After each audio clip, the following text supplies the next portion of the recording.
Budget के एक नए परंपरागत बजट से एक अलग टॉपिक पर स्टूडेंट के डाउट्स को क्लियर करने के लिए बनाया है। देखते हैं, परंपरागत जो बजट होता है, बजट अपने आप में प्रशासन पर नियंत्रण का, सबको मालूम है कि प्रशासन पर नियंत्रण का एक बहुत अच्छा साधन है, बहुत अच्छा सोर्स है बजट, जिसमें जब सरकार क्या खर्च कर रही है और आने वाले साल में वो क्या खर्च करेगी, उसको चर्चा करने के लिए सदन में उसको रखा जाता है।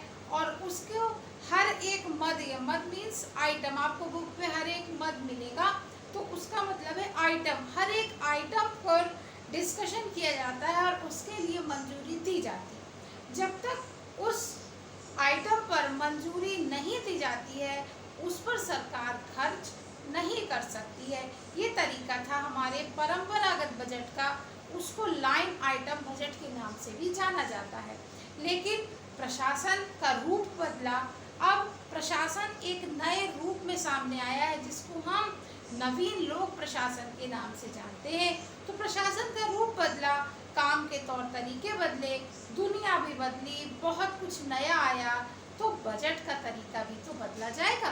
तो बजट को बदलने के लिए बजट का जो नया रूप है, उसको कहा जाता है कार्य निष्पादन बजट, यानी कि परफॉर्मेंस बेस्ड बजट। परफॉर्मेंस, जैसे प्राइवेट कंपनी में परफॉर्मेंस को ध्यान में रख के काम किया जाता है, सेम वही तरीका है परफॉर्मेंस बजट का, कि ये हर एक परफॉर्मेंस को ध्यान में रख के इनको दिया जाता है बजट खर्च करने के लिए, आने वाले वर्ष के लिए भी, और जो पिछला गया है उसमें इन्होंने अपने टारगेट को कैसे अचीव किया, उसके बारे में भी इसमें देखा जाता है।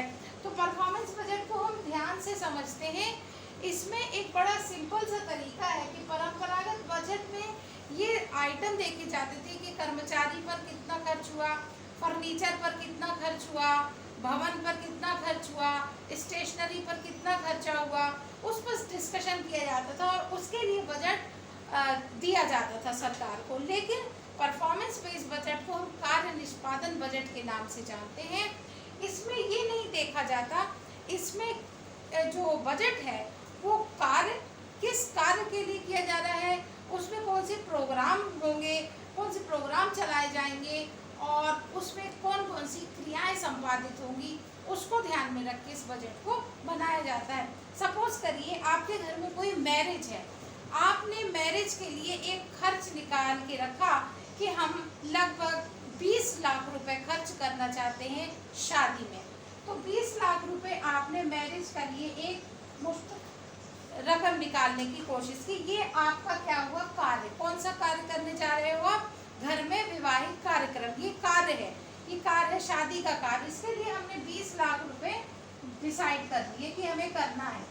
अब इस 20 लाख रुपए में हम सगाई पर कितना खर्च करना चाहते हैं, 5 लाख।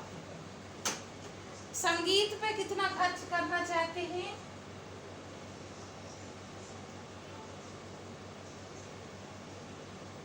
6 लाख रुपए। और रिसेप्शन पे जो हम खर्च करेंगे,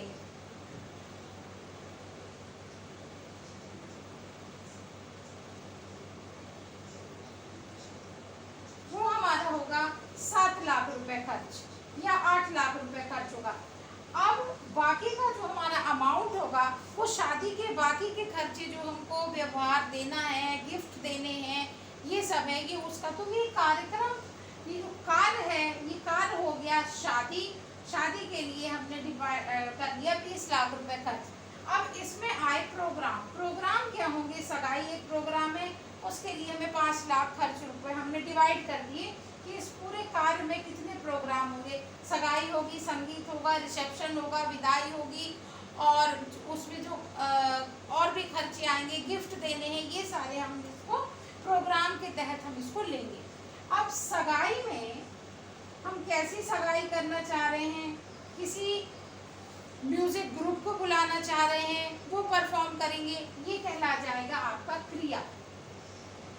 संगीत में कैसी क्रियाएं संपादित होंगी, सो कोई आर्टिस्ट आने वाले हैं, वो परफॉर्म करेंगे, वो कितने आएंगे, कोई थीम पे होगा, ये भी क्रिया।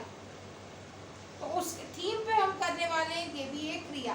डेस्टिनेशन मैरिज करने वाले हैं, ये भी उसमें हम क्या क्या करेंगे, ये भी क्रिया। तो इस तरीके से संगीत में हम क्या क्या खर्च करने वाले हैं, सगाई में हम क्या क्या करने वाले हैं, उसके अंदर जो चीज आएंगी वो कहलाएंगी क्रियाएं।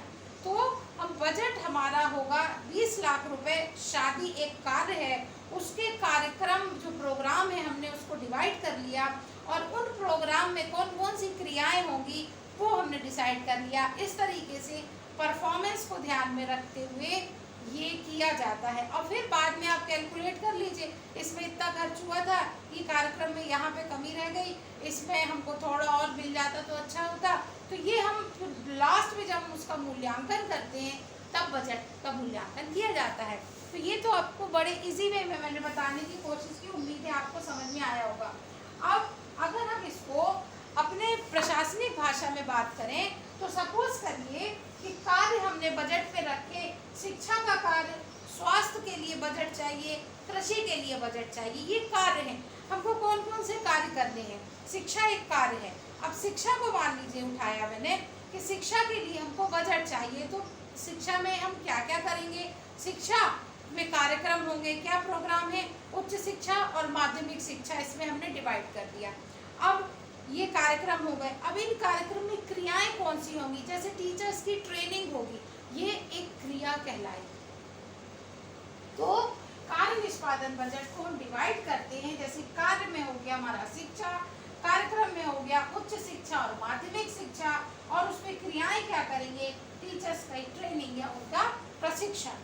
तो ये इस तरीके से अब टारगेट बेस्ड जो बजट बनाए जाने लगे हैं, इससे क्या होता है, मूल्यांकन करना, असेसमेंट बड़ा इजी हो जाता है। क्योंकि जब इसकी रूपरेखा बनाई जाती है तो एक ऑब्जेक्ट होता है, एक गोल होता है कि हमको क्या करना है, फिर उसके लिए हम इनको प्रोग्राम में, कार्य, प्रोग्राम और क्रियाओं में डिवाइड करते हैं।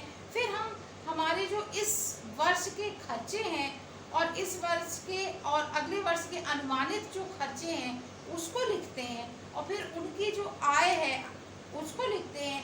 पिछले वर्ष से इस वर्ष में क्या अंतर आया, क्या प्रोग्रेस की, इसको लिखा जाएगा।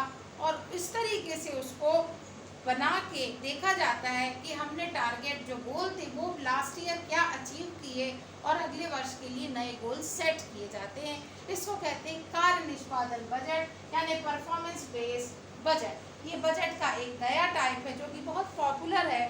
सबसे पहले ये यूएसए में आया, उसके बाद 1950 में यूएसए में ये लॉन्च हुआ, फिर उसके बाद ये भारत में आया है कुछ वर्षों के बाद। उम्मीद है आपने इस बजट को समझा होगा। कहीं किसी को कोई डाउट हो तो आप मुझे कमेंट बॉक्स में जाके कमेंट कर सकते हैं। इसको बनाने की रूपरेखा मैं नेक्स्ट वीडियो में आपको दूंगी। तब तक के लिए बाय बाय, थैंक यू।